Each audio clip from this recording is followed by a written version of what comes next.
오늘의 주요 뉴스입니다. 병원을 그만두기 전에 자료를 삭제하거나 못 알아보게 고치고 비밀번호도 바꾸라는 등의 이른바 전공의 사직 지침글을 올린 의사가 경찰에 곧 소환될 것으로 보입니다. 경찰은 서울에서 근무하는 현직 의사 1명을 글 작성자로 특정하고 일단 휴대전화 등을 압수해 자료를 분석하고 있습니다. 의료인 커뮤니티 내부에서 집단행동에 참여하지 않는 전공의들에 대한 도를 넘은 비난이 이어지고 있습니다. 병원에 복귀한 전공의들의 실명을 온라인에 공개하고 협박성 댓글을 다는 등 이른바 낙인 찍기가 이뤄지는 모습입니다. 미국 유나이티드 항공의 여객기가 이륙 직후 공중에서 타이어가 빠지면서 다른 공항으로 우회 착륙하는 일이 벌어졌습니다. 또 다른 유나이티드 여객기는 이륙 직후 엔진에 불이 나 회항하기도 했습니다. 유네스코가 오픈 AI와 메타의 인공지능 언어 모델이 여성에 대한 편견을 드러낸다고 밝혔습니다. 여성과 남성을 묘사하는 단어들이 성차별적 편향을 나타내는 등 편견을 줄 수 있다는 건데 유네스코는 현실 세계의 불평등을 증폭시킬 수 있다며 윤리적 사용을 위한 규제를 촉구했습니다.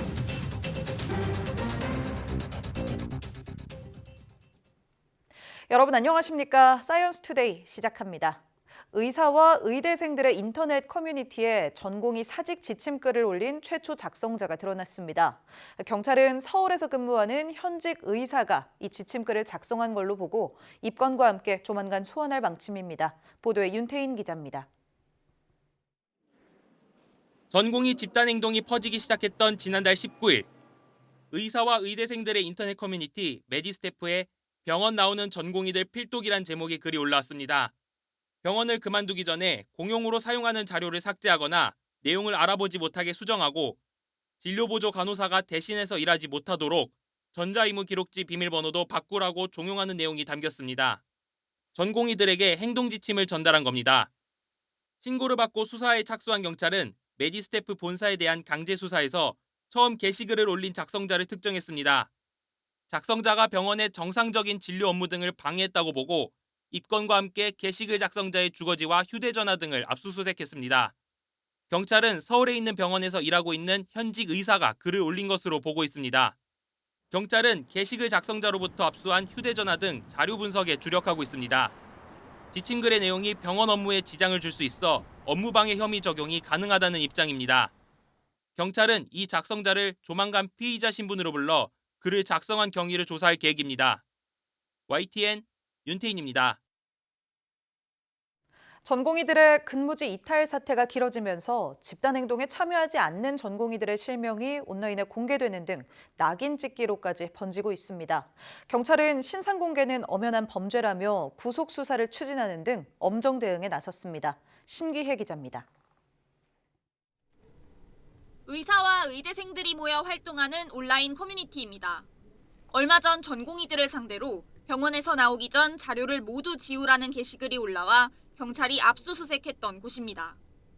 후배들 등에 칼을 꽂았다며 특정 대학병원 소속 전공의들 실명을 공개한 글이 게시됐습니다. 이번 전공의 집단행동에 참여하지 않은 의사들 이름이 담겼습니다. 혹시 지금 레지던트 선생님이랑 선생님이 근무를 하고 계실까요? 알 수 없고요. 말씀드리기가 좀 힘든 주제라서. 또 다른 글에서는 이름 전부를 공개하진 않았지만 병원과 세부 전공까지 특정한 명단이 대거 담겼습니다. 집단행동에 참여하지 않고 병원에 복귀한 전공의들, 이른바 참의사 리스트입니다. 해당 커뮤니티에는 이들을 참의사로 부르며 비아냥거리고 친일파 이완용에 빗대는 등 비난하는 글이 빗발치고 있습니다. 부역자는 발견하면 총살감, 명단 공개 정도면 신사적이라는 등 강도 높은 표현도 서슴지 않습니다. 병원에 복귀한 전공의들을 상대로 낙인 찍기가 이뤄지고 있는 겁니다. 어느 병원 고위 관계자는 병원에 남아 일하고 있는 후배 전공의들의 신상이 온라인에 공개될 것을 우려해 당분간 병원에 나오지 말라고 권고하기도 했습니다. 그러자 경찰은 의사들이 진료 현장의 정상화를 방해하고 있다며 강경 대응하기로 했습니다. 병원에 남은 전공의들 실명을 거론하거나 협박성 댓글을 올리는 건 엄연한 범죄 행위라며 정도가 심한 게시글이나 댓글 작성자에 대해서는 구속 수사까지 추진할 수 있다고 경고했습니다. YTN 신기혜입니다. 대한의사협회는 의사단체가 블랙리스트 작성을 지시했다는 문건은 허위라며 작성자를 고소하기로 했습니다. 의사협회 비상대책위원회는 해당 글에 게시된 문건은 허위이며 대한의사협회 회장 직인이 위조된 것임을 확인했다고 밝혔습니다. 그러면서 범죄자에 대한 강력한 처벌을 요구할 것이라며 게시자를 사문서 위조 및 허위 사실 유포, 업무 방해 등 혐의로 고소한다고 밝혔습니다. 또 비정상적인 경로나 방법을 통해 여론 조작을 하거나 회원들의 조직적 불법 행동 교사를 하지 않았다고 덧붙였습니다. 앞서 인터넷 커뮤니티에는 사직하지 않고 병원에 남은 전공의들에 대한 블랙리스트 작성을 지시하는 내용과 의사협회 직인이 담긴 문건이 게재됐습니다. 막바지 꽃샘추위가 찾아온 가운데 강원 중북부 산간에 한파주의보가 내려졌습니다. 기상청은 8일 오전 9시에 강원도 북부와 중부 산간에 한파주의보를 발령했다고 밝혔습니다. 한파주의보는 기온이 전날보다 10도 이상 크게 떨어지거나 아침 최저기온이 영하 12도 이하인 날이 이틀 이상 지속될 걸로 예상될 때 내려집니다. 금요일 아침 대관령은 영하 12.6도를 기록했고 토요일 아침에도 영하 12도로 추위가 이어질 전망입니다. 이번 꽃샘추위는 일요일 아침까지 이어진 뒤 낮부터 점차 누그러들 전망입니다. 미국 텍사스주의 역사상 최대 규모의 산불을 일으킨 주범은 송전선이었던 것으로 파악됐습니다. 이에 따라 주택 소유주들이 전기회사를 상대로 책임을 묻는 소송을 제기했습니다. 현지 시각 7일 AP통신 등 미국 언론에 따르면 텍사스 산림청은 이날까지 약 4,400제곱킬로미터를 태운 텍사스 팬핸들 지역에 스모크 하우스 크리크 화재가 전선에서 점화됐다고 결론 내렸다고 밝혔습니다.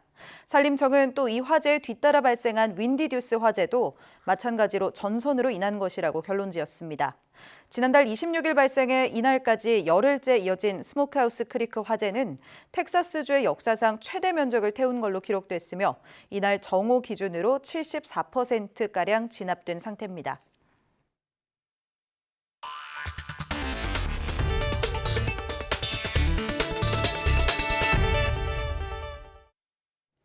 미국 샌프란시스코 공항에서 유나이티드 항공의 여객기가 이륙 직후 타이어 바퀴가 빠지는 바람에 로스앤젤레스로 우회에 착륙하는 일이 벌어졌습니다. 미국 현지 방송에 따르면 유나이티드 3호편이 현지 시각 7일 오전 11시 35분쯤 샌프란시스코 국제공항에서 이륙해 날아오르던 중 랜딩 기어 타이어 1개가 떨어져 나갔습니다. 이 바퀴는 공항 내 직원 주차장에 떨어졌고 주차돼 있던 차량 중 최소 1대가 파손된 것으로 전해졌습니다. 이 항공편의 목적지는 일본 오사카였지만 사고 발생 후 우회에 오후 1시 반쯤 LA 국제공항에 착륙했다고 현지 매체들은 전했습니다. 항공편에는 승객 235명과 승무원 10명, 조종사 4명 등 총 249명이 타고 있었고 부상자는 없다고 유나이티드 항공 측은 밝혔습니다. 미국 텍사스 휴스턴에서 이륙한 유나이티드 항공 여객기가 이륙 직후 엔진에 불이 나 회항한 사고도 뒤늦게 알려졌습니다. 항공 추적 사이트인 플라이트 어웨이에 따르면 텍사스주 조지 부시 국제공항에서 현지 시각 4일 오후 6시 40분 이륙한 유나이티드 1118편이 비행 도중 엔진에 불이 나 긴급 회항했습니다. 플로리다 포트 마이어스로 향하던 이 여객기는 이륙 후 33분 만인 오후 7시 13분쯤 부시공항에 다시 착륙한 뒤 승객들을 다른 항공편으로 안내했습니다. 해당 여객기는 비행 도중 문짝이 날아가는 등 최근 이딴 사고를 일으킨 보잉 737 기종으로 알려졌으며 승객과 승무원 등 160명이 타고 있었습니다. UN 교육과학문화기구인 유네스코가 오픈AI와 메타의 인공지능 언어 모델을 작동해서 여성에 대한 편견을 확인했다고 밝혔습니다. 유네스코는 세계 여성의 날을 기념해 발표한 보고서에서 이런 내용을 밝히고 AI 기업들에 더 많은 여성과 소수자를 고용할 것을 권고했습니다.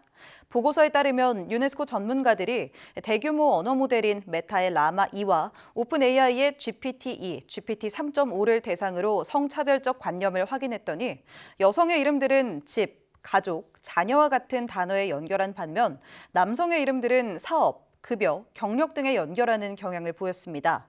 유네스코는 새로운 AI 응용 프로그램들이 수백만 명의 인식에 영향을 주고 현실 세계에서도 불평등을 증폭시킬 수 있다며 각국 정부의 윤리적 사용을 위한 규제 등을 촉구했습니다.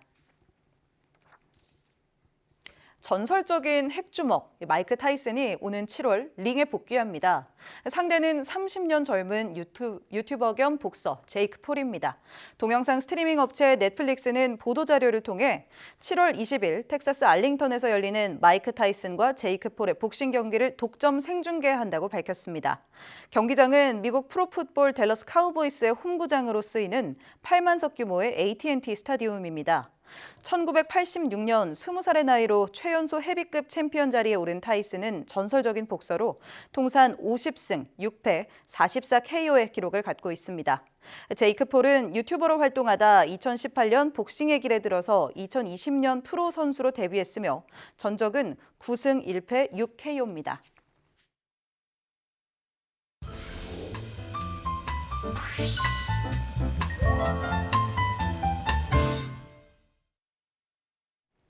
한 주의 마지막인 매주 금요일 영화 속 과학을 찾아보는 사이언스 레드카펫 시간입니다. 양효영 기자와 함께하겠습니다. 어서 오세요. 안녕하세요. 네, 오늘은 어떤 영화에 대해서 또 금요일에 이야기 나눠볼까요? 네, 현재 극장가는 사실상 파묘 돌풍을 일고 있다 그렇죠. 이렇게 볼 수 네. 있죠. 하지만 그 속에서도 매니아들의 전폭적인 지지를 받으면서 100만 명을 돌파한 영화 듄2를 준비했습니다. 네, 파묘는 정말 흥행작이 됐고 듄2는 차차 입소문이 계속 나는 것 같아요. 특히 첫 번째 편을 봤던 그 마니아층의 지지가 상당합니다. 네, 맞아요. 네, 이번에 듄2 같은 경우에는 사실 영화를 볼 때 전작을 봐야 되냐 말아야 되냐에 대한 고민이 많잖아요. 맞아요. 네. 네. 그래서 제가 올 초에 뭐 외계인 2부를 소개할 때는 1부를 안 봐도 좋습니다. 이렇게 말씀을 드렸는데 이번 듄은 좀 다릅니다. 듄1을 꼭 봐야지만 듄2의 진가를 제대로 느낄 수가 네. 있는데요. 시간이 만약 여의치 않는다면 뭐 인터넷에 요약본 영상 같은 것도 많으니까 그걸 좀 보고 듄2를 보시는 걸 좀 추천드리고 싶습니다. 네. 사실 저는 이제 이번에 듄1을 보지 않고 듄2를 이제 영화관에서 바로 봤는데요. 영화를 이해하는 게 불가능하다 이렇게 보이진 않지만 이게 SF 영화이기 때문에 뭐 베네 게세리트나 뭐 퀴사츠 헤더락 이런 그 영화관 생애관 안에서만 쓰는 특정 용어들이 나오는데 그 용어들을 이해하고 귀에 익히는데 좀 시간이 필요했고요. 그래서 오히려 영화를 다 보고 난 다음에 듄1을 다시 보고 듄2를 또 보고 싶다 이런 생각이 좀 들었습니다. 네, 이렇게 세계관이 확실한 영화는 사실 소개가 쉽지 않은데 네. 그래도 간단하게 이 영화 어떤 내용을 담고 있는지 소개 좀 해주시죠. 네, 워낙 방대한 이야기를 담고 있어서 짧게 소개하는 게 물론 진짜 쉽진 않은데요. 영화가 이 원작 소설이 원래 있는데 배경 자체가 아주 먼 미래, 그러니까 서기가 아닌 새로운 연도인 에이지라는 어떤 방식을 쓰는 1191년입니다. 네. 뭐 우리 지금 기준으로 보면 한 2만 년 뒤라고 생각하시면 그러게요. 되는데요. 이 미래 우주에는 컴퓨터나 인공지능, 로봇들이 없고 인간이 기계 역할을 대신하는 상황인데 이때 인간이 기계의 역할까지 하기 위해서 쓰는 신비의 물질이 바로 멜란지 혹은 스파이스라고 부르는 물질입니다. 네. 이걸 먹으면 수명이 연장되는 건 물론이고 일종의 예지 능력을 갖게 되고 우주 항행을 계산할 수 있는 능력까지 생기는데 이러한 중요한 스파이스가 만들어지는 곳이 영화의 배경인 아라키스 행성입니다. 네. 이 아라키스 행성의 사막에서 이 스파이스가 많이 만들어지는데 영화 듄은 황제로 인해서 멸문한 귀족 가문의 후계자인 이 주인공 폴이 아라키스 행성에서 메시아로 거듭나면서 행성 원주민인 프레멘들과 함께 힘을 합쳐 복수에 나서는 내용을 다루고 있습니다. 네, 복잡한 세계관인데 네. 그래도 정리해 주시니까 이해가 됩니다. 네. 우리나라에서는 근데 사실 세계 다른 나라들보다 그 뭐랄까요? 스페이스 오페라 장르라고 하죠. 뭐 스타워즈도 그렇고 큰 인기가 있는 편은 아닌 것 같은데 맞아요. 그럼에도 불구하고 듄2 제법 흥행하는 것 같고 추천하시는 것 같습니다. 네, 맞습니다. 이 쉬운 내용 아닌 건 맞는데 영화가 수작으로 꼽히는 이유가 또 몇 가지 있습니다. 우선은 드니 빌레브 감독의 뛰어난 연출력이 돋보이는 걸 먼저 꼽을 수 있어요. 네. 배경을 아주 크게 보이고 주인공을 굉장히 작게 보이게 하는 익스트림 롱쇼트 방식으로 촬영이 많이 됐는데 덕분에 위압감이나 웅장함이 극대화됐고요. 여기에 또 한스 짐머의 아주 장엄한 음악까지 더해지다 보니까 소위 극장에서 느끼는 영화적 체험을 극대화해서 느낄 수 있다. 이렇게 볼 수 있습니다. 네, 이 미장센 호평이 상당하더라고요. 네, 맞아요. 그리고 또 무엇보다 이 영화는 굉장히 체계적이면서 과학적인 상상력을 바탕으로 아주 견고하게 세계관을 잘 세워놨거든요. 그리고 그 속에서 하는 이야기들은 오히려 또 현실감이 굉장히 느껴지는 이야기입니다. 이 영화의 가장 주요 갈등 상황인 지배권 전쟁을 촉발시키는 이 스파이스라는 게 어떻게 보면 석유를 비유한 것이라고 볼 수 있거든요. 네. 그래서 드니 빌레브 감독 역시 이번 듄 2를 통해서 원작자가 이 소설에서 말하고 싶었던 종교와 정치가 결탁했을 때, 그리고 광신도들이 탄생했을 때 얼마나 위험해질 수 있는지를 영화로 보여주고 싶다고 말했습니다. 네, 배경과 시대는 달라도 우리 사회랑 많이 닮아 있는 모습들이 좀 느껴지네요. 맞아요. 네, 영화 속에 숨어 있는 과학 이야기도 이제 좀 해봐야 하는데요. 이 영화의 제목이 모래 언덕을 뜻하는 단어인 듄이잖아요. 네. 그만큼 영화 속의 이 아라키스 행성이 드넓은 사막으로 이루어진 그런 행성입니다. 이런 행성이 이 넓은 우주에 실제로 존재하겠죠? 네, 그렇죠. 맞아요. 모래 언덕, 그러니까 네. 뭐 사막으로 이루어진 행성은 당연히 있습니다. 가장 가깝게 찾아보면 화성을 찾을 수 있는데요. 아, 네. 네, 이 화성도 굉장히 모래로 많이 이루어져 있거든요. 유럽 우주국 2사의 무인 화성 탐사선 마스 익스프레스가 최근에 이 화성에서 촬영한 아주 드넓은 모래 언덕 사진을 공개했습니다. 화성 북극 근처 플라돈 보름이라는 곳을 찍은 건데, 이게 이제 작년 4월 14일에 찍은 사진이에요. 네. 사진을 함께 보시면요. 네. 네, 이 사진 사이에 두 개의 세로선 같은 게 좀 보입니다. 오른쪽 고지대, 왼쪽이 저지대고 그 사이에 이제 절벽 같은 게 있는 건데, 아, 네. 오른쪽 부분이 북극에 가까운 북쪽 평원이고 왼쪽 부분은 올림피아 평원이라고 합니다. 네, 이 올림피아 평원에는 물결 모양의 모래 언덕이 좀 있는 것이 보이는데 한 150km 이상 펼쳐져 있는 것이라고 하고요. 와, 네. 오른쪽 부분은 사실 왼쪽 부분과 다르게 좀 매끄러운 부분을 좀 볼 수가 있잖아요. 네, 그렇죠? 네. 네. 근데 북쪽 평원은 우주에서 날아온 암석 충돌이 아직 없어서 좀 젊은 지형을 뜻한다, 이렇게 말한다고 합니다. 네. 또 오른쪽 절벽쯤에 보면은 반원 형태의 두 개의 지형 같은 게 보입니다. 동그랗게 좀 튀어나온 지형이죠. 둘 다 네네. 가까이서 보면 하얗게 서리가 덮여 있는 걸 볼 수가 있는데, 아, 지금 이렇게 확대해서 보이는 이게 설이군요. 네, 그렇죠. 모래 언덕 위에 서리가 쌓여 있는 거거든요. 이게 폭은 한 220km 정도 되고요. 높이가 1km에 이르는 아주 거대한 얼음 장벽이 있는 것이라고 네, 합니다. 폭이 20km에 높이가 1km. 실제로 보면 뭐 정말 압도적인 네, 그쵸. 굉장히 큰 광경이겠어요. 거죠. 네. 영화 속 아라키스 행성이랑 좀 비슷한 느낌도 들고요. 네. 네. 또 다른 궁금증, 이제 듄 세계관이 인류가 우주 식민지를 만든 이후 정말 먼 미래를 그리고 있잖아요. 네. 만약에 아라키스 행성이 실제로 있는 행성이라면 우리 인간이 이런 척박한 환경에서 생존하는 게 가능할지도 좀 궁금합니다. 네, 이런 궁금증을 갖는 과학자들이 있고 연구를 또 해봤습니다. 아라키스의 기후를 가상으로 재현을 해서 인간이 살 수 있는지를 확인해 보았는데요. 영국 브리스톨 대학이랑 세필드 대학 연구진이 원작 소설과 또 듄 백과사전이라는 또 책이 있는데 그 책 설정들을 바탕으로 아라키스 행성의 지형, 기후, 대기 등을 가상으로 구현을 했습니다. 네. 이 슈퍼컴퓨터에 각각의 자료를 입력을 해서 3주 동안 행성 기후를 모사한 건데요. 그 결과 아라키스 행성이 사람이 살만한 행성으로 나왔습니다. 네. 영화에서 척박하다고 표현된 이 아라키스의 열대 지방이 오히려 습도가 적어서 살기 좋은 지역인 걸로 나왔고요. 네. 이 책에서는 아라키스 행성에서 모래 언덕의 평균 높이가 한 100m에 이른다라고 설정이 돼 있는데, 실제로 기후 시뮬레이션을 돌려보니까 네. 열대 지방이나 중인도 지역에서 무려 250m에 달하는 모래 언덕이 만들어질 수 있는 것까지 확인을 했습니다. 야, 그러니까 정말 꼼꼼한 상상력을 기반으로 실제로 구현까지 해본. 네. 정말 신기합니다. SF 영화의 장점은 이런 것 같아요. 결국에는 새로운 기술 발전의 계기가 되어주는 것 같기도 한데요. SF 소설의 시초잖아요, 듄이. 네. 또 작품 속에 이 설정이 실제 기술 개발로 이어진 사례들도 이미 좀 있을 것 같은데 어떤가요? 네, 맞습니다. 이 원작자인 프랭크 허버트는 사실 기자일 당시에 사막화에 관련된 내용을 취재를 하다가 영감을 얻어서 이 소설 듄을 썼다고 하는데요. 그래서 이 듄은 SF로는 처음으로 환경과 생태학을 다룬 작품으로 평가되고 있고, 당연히 작품 속의 다양한 설정들을 기술 개발로 이어지는 시도들도 이어지고 있습니다.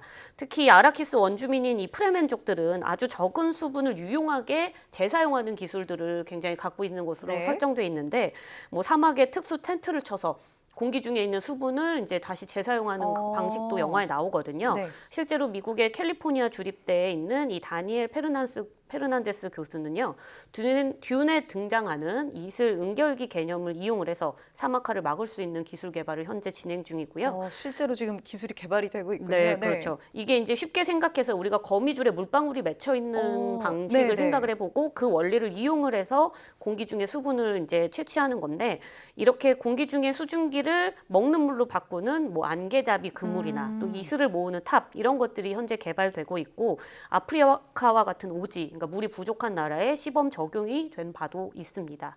또 몸에서 나는 수분을 재활용하는 영화 속 사막복, 이 옷이 굉장히 개발을 해보려는 시도들이 많이 네. 진행이 되고 있는데, 뭐 각종 필터, 열 교환 장치, 뭐 쿨링 시스템, 뭐 정수 처리 장치들 같은 것들을 옷 안에 한 번에 넣어야 되다 보니까 실제로 개발에 성공한 사례는 아직은 없다고 합니다. 대신에 이 국제 우주 정거장에서 듄처럼 실제로 소변을 모아서 식수로 이제 정화시켜서 재활용하는 시스템은 현재 사용을 하고 있습니다.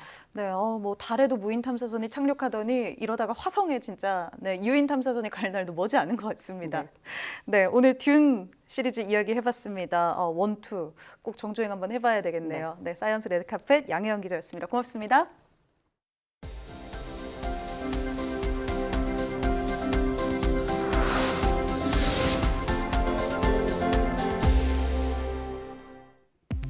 위장 박테리아인 헬리코박터 파일로리 감염이 대장암과도 연관이 있다는 연구 결과가 나왔습니다. 헬리코박터는 세계 인구의 3분의 2가 갖고 있는 것으로 알려진 위장 박테리아입니다. 감염됐다고 다 치료해야 하는 것은 아니지만 특정 조건이 충족되면 위염, 위12지장 궤양, 위암을 일으킬 수 있습니다. 미국 UC 샌디에이고 의대 샤일리아 샤 교수 연구팀이 헬리코박터에 감염된 20만 5,178명을 검사한 결과 헬리코박터에 감염되지 않은 사람보다 대장암 발생률이 18%, 대장암 사망률이 12%씩 각각 높은 것으로 나타났다고 밝혔습니다. 이 중 헬리코박터 감염을 치료하지 않은 사람은 대장암 발생률이 23%, 대장암 사망률이 40%씩 높았습니다. 부모가 모두 비만인 경우 자녀가 중년이 돼서 비만이 될 확률이 6배 높아진다는 연구 결과가 나왔습니다. 노르웨이 트롬스의 북극대 연구팀은 2천여 명의 부모와 자녀를 대상으로 분석한 결과 이렇게 나타났다고 밝혔습니다. 연구 결과 부모와 자녀의 중년기 체질량 지수 사이에는 강한 연관성이 있었고, 부모가 모두 중년의 비만인 자녀는 그렇지 않은 경우보다 중년기 비만이 될 확률이 6배 높은 걸로 나타났습니다. 또 부모 중 한 명만 비만인 경우에도 자녀가 중년기에 비만이 될 확률이 3배 이상 높았습니다. 국내 연구진이 북서태평양에서 발생하는 슈퍼태풍의 핵심 원리를 처음으로 밝혀냈습니다. 한국해양과학기술원 연구팀은 북서태평양 슈퍼태풍의 발생 추이와 해양 환경 특성 등을 분석해 그 원인을 확인했다고 밝혔습니다. 연구 결과 북위 8도에서 17도 구간에 흐르는 적도 북쪽 해류의 높은 해양열 용량과 적도 부근의 저염수로 인해 생기는 강한 밀도 차이가 슈퍼태풍의 주요 원인으로 나타났습니다. 기존에는 슈퍼태풍이 북위 17에서 25도 사이에 있는 북서태평양 난수성 소용돌이에 높은 해양열 용량으로 발생한다는 주장이 우세했지만 이번 연구로 적도 북쪽 해류가 슈퍼태풍 발생에 큰 영향을 준다는 사실이 확인됐다고 연구팀은 설명했습니다.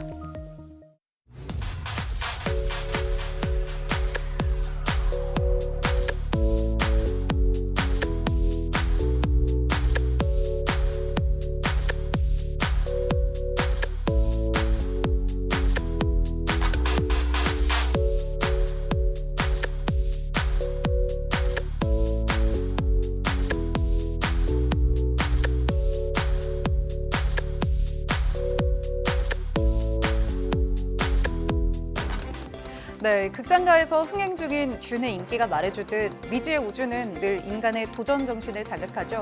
얼마 전 달 착륙에 성공한 오디세우스, 또 일론 머스크의 스페이스X 등 해외 민간 우주 기업들도 앞다퉈서 이 달 착륙을 목표로 매진하고 있습니다. 우리도 오는 5월 문을 여는 우주항공청을 발판으로 우주 강국의 이미지를 확고히 굳힐 수 있기를 기대해 봅니다. 뉴스 마칩니다. 고맙습니다.